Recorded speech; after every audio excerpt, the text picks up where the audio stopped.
Hocam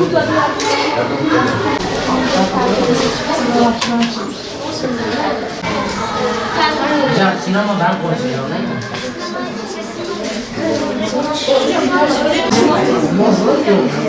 Hocam şöyle biz bu geziyi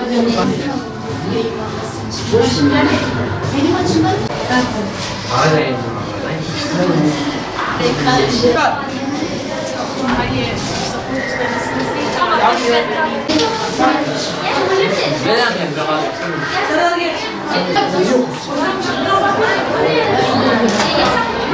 kelimesini anlatacaksın.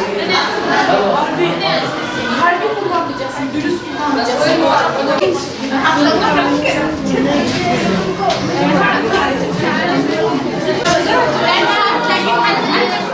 Yüz okuma. Olabilir.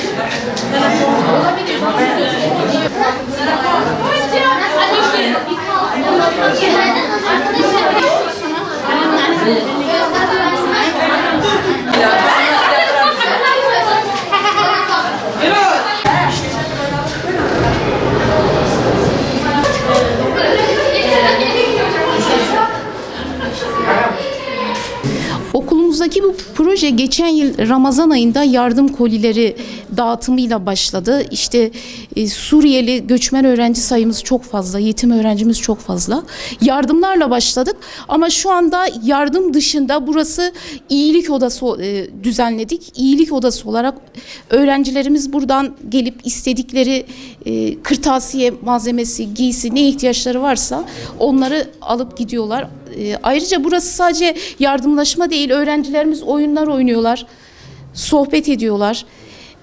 Buraya gelen yardımlar sadece okulumuzun öğretmenleri ya da bu bölge değil, farklı illerden yardım topladık. Daha çok öğretmen arkadaşların tanıdıkları aileleri, onlara ulaştık. Projemiz müdür hanımın da söylediği gibi geçen yıl başlamış bir proje. Fikir bazında geçen yıl başladık. Olgunlaşma sürecinden geçti bir yıllık. Bir yılın sonunda da biz bu odayı kurduk. Geçen yıl öncelikle gıda malzemeleri dağıtımında başladık. Ramazan ayında başladık. Bu gıda kolilerini dağıtırken öğrencilerimiz de bizimle birlikte yer aldı. Onlara da yardımlaşma duygusunu kazandırmak istedik bu şekilde. Yani sadece yardım alan değil, aynı zamanda yardım veren olmanın da nasıl bir şey olduğunu görmelerini istedik. Şu anda ise bu odayı biz okul içerisinde öğrencilerin çeşitli sosyal aktivitelerini de yapabilmelerini sağlamak için kullanıyoruz. Öğrencilerimize aslında fırsat eşitliği sunmaya çalışıyoruz biz bu odayla. Hem maddi imkanlarını desteklemeye çalışıyoruz, maddi ihtiyaçlarını karşılamaya çalışıyoruz. Aynı zamanda da bu çevrede bulamadıkları sosyal aktiviteleri sunmaya çalışıyoruz. Örnek verecek olursam bu öğrencilerin birçoğu sinemaya gidemeyen öğrenciler. Dolayısıyla biz onlara sinemaya gidemiyorlarsa sinemayı okula getirelim dedik ve onlara bir sinema odası açtık. Tam da sinema havasında olsun dedik, onlara mısır patlattık. Aynı şekilde sinemada yaşayabilecekleri her şeyi burada yaşatmaya çalıştık. Bunun dışında öğrencilerimiz burada çeşitli sosyal aktiviteler de sağlamaya başladılar. Öğrenciler burada oyun oynayabiliyorlar, vakit geçirebiliyorlar, kitap okuyabiliyorlar, müzik dinleyip sohbet edebiliyorlar. Böyle bir oda kurmaya çalıştık. Hem maddi hem de sosyal ihtiyaçlarını karşılasınlar istedik. Arkadaşlarımızın bahsettiği üzere birçok faaliyette bulunduk. Okulumuzun bu yardım kulübü adı altında farklı etkinliklerimiz de oldu. Örneğin birkaç öğrenci arkadaşımızla birlikte personel odası oluşturduk. Okulda çalışan abilerimiz için yeterli alan yoktu. Bunun için temizlik odamızı boşaltıp orayı güzel bir şekilde boyayıp yine birkaç mobilya yerleştirip güzel bir alan oluşturmaya çalıştık. Hani bunun için emeği geçen tüm öğrencilerimize teşekkür ederiz. Bunun dışında geziler düzenlemeye çalışıyoruz aylık olarak ya da 2 ayda bir. Öğrencilerimizi farklı ortamlara götürüp biraz rahatlamalarını çalışıyoruz. Özellikle sınav öğrencilerimize yönelik çalışmalar yürütüyoruz. Teşekkür ederiz. Hocalarımız bize boş vakitlerimizde burada gelip yardıma ihtiyaç olanlarına yardım etmek ve sosyalleşmek için burada topluyor, oyun oynuyor. Bazen kitap okup müzik dinliyoruz, dini oyunlar, zeka oyunları yapıp burada vaktimizi geçiriyoruz. Burada etkinlikler yapıyoruz.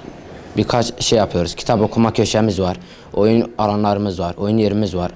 Ondan sonra gezi düzenliyoruz. Aşağıda sinema salonu kurduk. Böyle şey.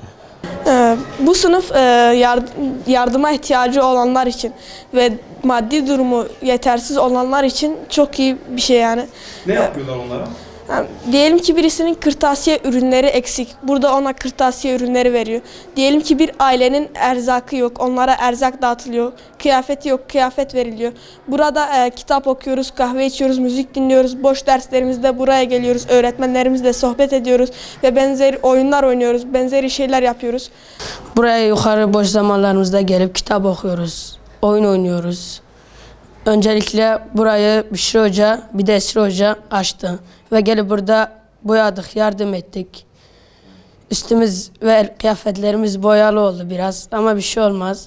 Hocalarımızla beraber burayı boyadık, bitirdik.